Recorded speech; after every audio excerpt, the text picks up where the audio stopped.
Good morning everyone, welcome to my blog. আসলে আজকে আমার জীবনের একটা খুব বিশেষ দিন, তাই জন্য ব্লগ শুরু করেছি। তো এখন বাজে মোটামুটি 9:30। আজকে বুধবার 6 আগস্ট। তো আজকে আমার নতুন বাড়ির গৃহপ্রবেশ, তো তারই পুজো দেওয়ার জন্য এত রেডি সেডি হয়ে যাওয়া, সকাল সকাল চান টান করে একদম।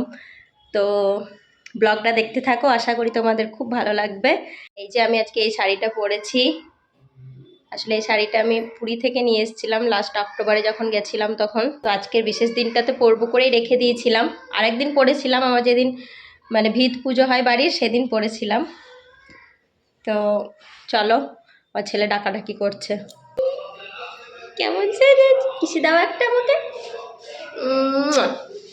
I love you. আজকে কি আজকে কি হবে? ও সবাই ব্যাড বয় বলবে, তারা দেখবে তারা। এই যে এই পাপা চান করেছো?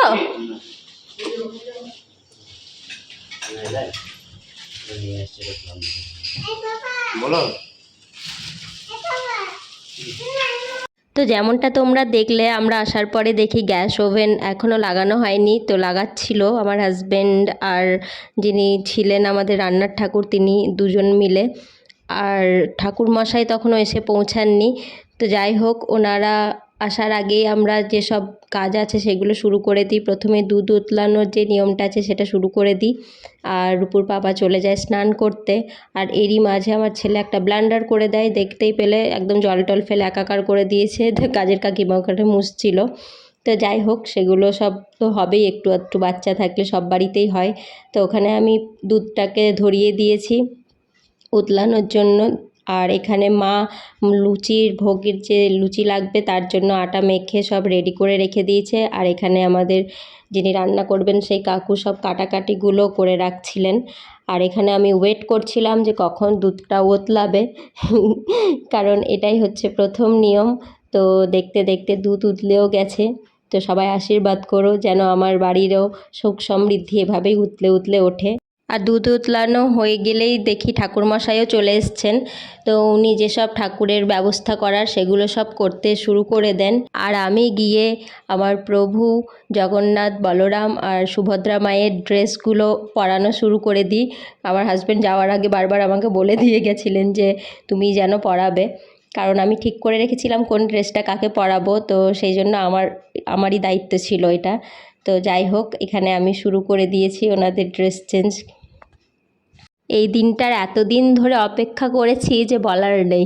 একদম প্রত্যেকটা মুহূর্ত, প্রত্যেকটা মানে ঘড়ির কাঁটার সেকেন্ডের কাঁটাও যেন আমি গুনছিলাম এই দিনটার জন্যই। তো সেই দিনটা যে আলটিমেটলি চলে এসছে, আমার তো খুশির কোনো ঠিকানাই ছিল না। আগের দিন রাত্রিতে তো আমি একদম ঘুমাতেই পারিনি এক্সাইটমেন্টও কাজ করছিল, প্লাস একটা টেনশনও ছিল যে সব কিছু ঠিকঠাক হবে তো না কিছু এখন ভুল হতে পারে। তো যাই হোক, সেরকম তো কিছু ভুল হয়নি, মা তারার কৃপায়, তোমাদের সবার আশীর্বাদে সব কিছু ঠিকঠাকই মিটে গেছিলো। তো এখানে দেখো, আমি ঠাকুরের সব ড্রেস চেঞ্জ করিয়ে দিয়েছি, সুন্দরভাবে সাজিয়ে দিয়েছি। আর তারপরে চলে গিয়েছিলাম যেসব ফল ফুল এসেছিলো সেগুলো ঠিকঠাক করার জন্য।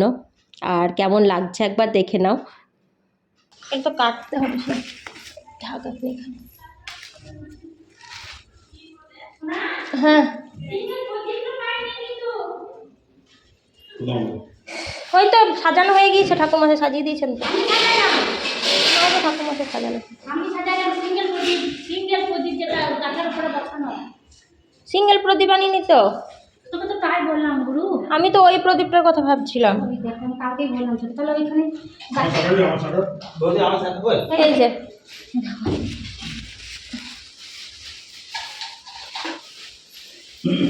ফুলের মালা আছে।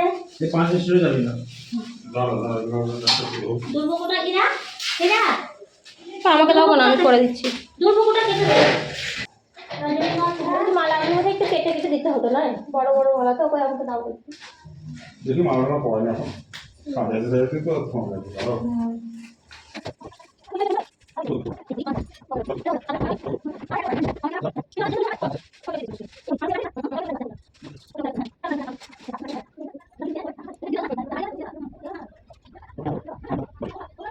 তো তো যেমনটা দেখলে ফল ফুল মালা সব কিছু ঠিকঠাক করে দুর্ব টুর্ব সবগুলো একদম গুছিয়ে ঠাকুরমশাইকে দেওয়ার পরে আমি ঠাকুর ঘরের আলপনার দেওয়াটা বাকি ছিল, তাই আমি আলপনাটা দিয়ে নিচ্ছিলাম। আর এটা হচ্ছে আমার তুলসী মঞ্চ, তুলসী গাছেরও আজকেই প্রতিষ্ঠা হবে। তো এগুলো করতে আমার খুবই ভালো লাগছিল। আমি সেভাবে কোনো দিনও মানে এসব এতটা নিষ্ঠা ভরে তো দূরের কথা, মানে এতটা দায়িত্ব নিয়ে কোনো দিনেও তো করিনি। তো একটা কেমন যেন গিন্নি গিন্নি ফিল হচ্ছিল। তো যাই হোক, এবার তো গিন্নি হতেও হবে, অনেক দিন হয়ে গেল। আর তো আর মায়ের কাছে থাকলে হবে না, আর 9 মাস হয়ে গেল আমি মায়ের কাছে আছি। তো এবার আমার নিজের সংসার সাজানোর পালা। খুলে দাও, সাইলেন্ট করে রেখে দাও। সত্যি বিরক্ত জিনিস হয়েছে। ওখানে নিচে ঘর দেখি দাও, ধরো ঘুরে দেবো, কাটিও না। শশা খাবে? বেশ দিচ্ছে।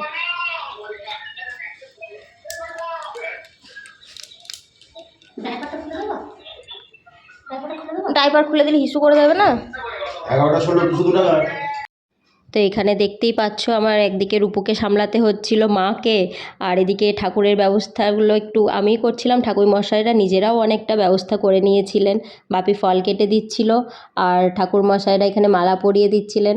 এখন আমার হাজব্যান্ড চান করে আসেননি, তো ওনার জন্য ওয়েট করতে হচ্ছিল, কারণ হাজব্যান্ড না আসা পর্যন্ত গৃহপ্রবেশের মানে কোনো পুজোর শুরুটা করা যাচ্ছিল না। তো এগুলো সাজাতে সাজাতেই আমার হাজব্যান্ড চলেও আসেন চান টান করে রেডি হয়ে। কি করবে? হ্যাঁ, সমগ্র মিত্র বিবর্জিতা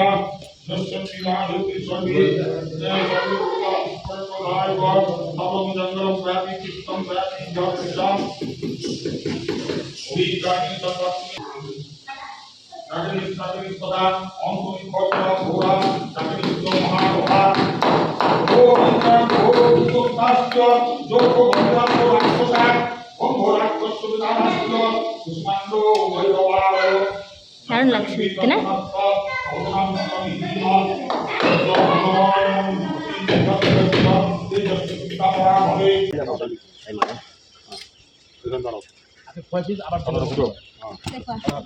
দাঁড়াও, এটা ঘুরো।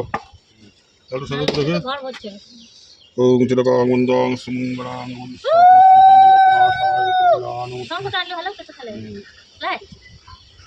সুবোধ এটা হুম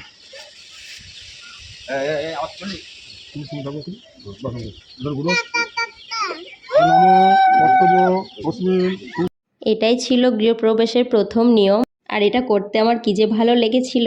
আর এটার পরেই পুজো শুরু হয়ে গিয়েছিল।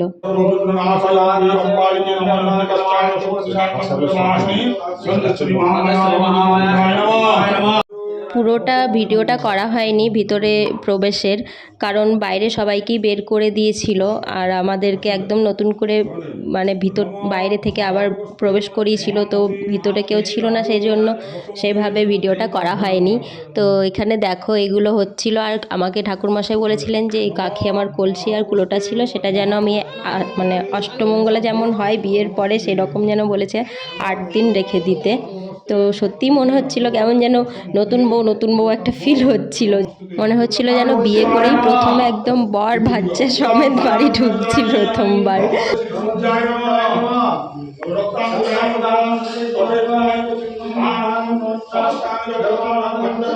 নটা দে, ওখানে 9টা দে। কটা হলো? 5টা, 6টা, 7টা, 8টা, 9টা।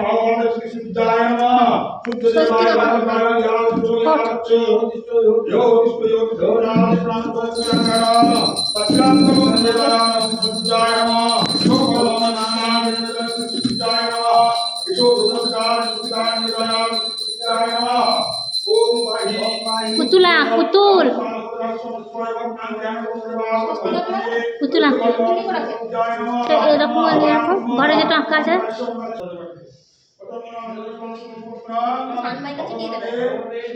আবার দিতে হবে না,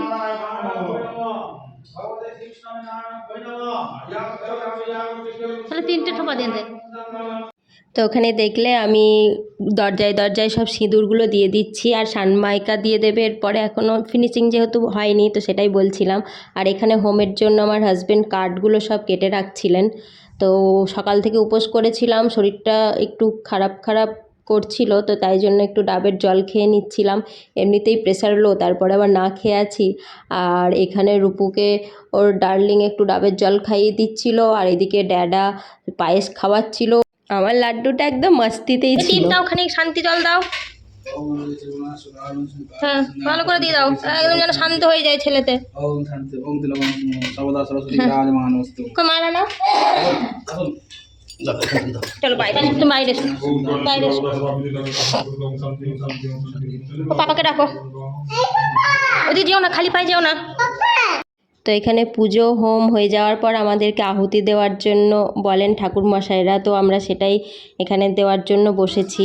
জয়ন্তী মঙ্গলা কালী ভদ্রকালী কপালিনী দুর্গা শিবা কমারাত্রী স্বাহা নমস্তুতে দুম দুর্গে দুর্গে রক্ষিণী সাহা দুঃখ যজ্ঞ বিনাশান্যয় মহাঘোরাওই যোগিনী কোটি পরিবৃত্তম ভদ্রকালী কপালিনী তারাওই সাহা তারাওই সংঘাওই বিদ্মহে ত্রিপুরায় ধীমহি তন্নঘরে পচুতয়ে একজটে উগ্রতারায় সাহা সকিত সূর্য উমাদকর্ম বিনিয়োগ জগন্নাথায় সাহা সকিত সূর্য উমাদকর্ম বিনিয়োগ গান গণেশায় সাহা স্তম্ভকম যজামহে সুগন্ধিং পুষ্টিং বর্ধনম পূর্বারূপম মৃগ বন্ধনাৎ মৃত্যুস মুক্রিয় গির্জাপতি সংযুরুবি সমন্তন গুরুরাজায় নমস্কারায় স্বাহা। তো এখানে আমাদের আহুতি পুষ্পাঞ্জলি সবটাই হয়ে গিয়েছিল, তারপরে টিপ দিয়ে দিচ্ছিলেন ঠাকুরমশাইরা। তো পুজো মোটামুটি কমপ্লিট হয়ে গিয়েছিল খুব ভালোভাবেই। আর এই ছিল সেদিনে দুপুরের মেনু: ভাত, স্যালাড, বেগুন ভাজা, পটল ভাজা, আলু পোস্ত, পাঁচ তরকারি, ডাল, আর ছিল এখানে পায়েস, আর লাস্টে যেগুলো হয় চাটনি, পাঁপড়, মিষ্টি, দই। তো বেশি কিছু সেরকম আয়োজন করা হয়নি। লোকজন খাওয়ানো, নিমন্ত্রণ, গেট টুগেদার একটা তো করতেই হবে, তো এখন সেটা পসিবল নয় বলে হয়নি। বাড়ির লোকজন নিয়েই যেটুকু হওয়ার সেটুকু হয়েছে। একদম ফোনটার চার্জ শেষ হয়ে গিয়ে সুইচ অফ হয়ে গিয়েছিল, কারণ সকাল থেকে চার্জ দেওয়ার একদম টাইম পাইনি, তাই জন্য আর কোনো ভিডিও ক্লিপ নেওয়া হয়নি। তো এখন 6টা বাজে, আমি জাস্ট বাড়ি এসে ড্রেস চেঞ্জ করলাম, আর তারপরেই মনে হলো যে তোমাদেরকে তো আউটডোর কিছু দেওয়াই হলো না। আর নতুন বাড়ির এখনও ফিনিশিং কিছু বাকি আছে, মোটামুটি 1 সপ্তাহ লেগে যাবে আমাদের ওখানে শিফট করতে। তাই জন্য আমরা চলে এলাম আবার মায়ের কাছে। এখন একদম আমি সন্ধে টন্ধে জ্বালিয়ে দিয়ে চলে এসেছি, সন্ধে হয়ে গেছিলো মোটামুটি, তাই জন্যই। তো রূপুর পাপা আজকে রাত্রিতে ওখানেই কাটাবে, কারণ পুরোহিত মশাই বললেন গৃহপ্রবেশের পর 1 রাত তো থাকতেই হবে কাউকে। তো আমার তো ছেলেকে নিয়ে থাকাটা পসিবল নয়, কারণ খাট এখনও ভরা হয়নি। তো রূপুর পাপা থাকবে, তারপরে 7-10 দিন যাক, তারপরে আমরা তখন ওখানে শিফট করব। তো যাই হোক, ব্লগটা কেমন লাগলো অবশ্যই জানিও, আর চ্যানেলটাকে অবশ্যই সাবস্ক্রাইব করে দিও। তো দেখা হচ্ছে নেক্সট কোনো ব্লগে। টাটা।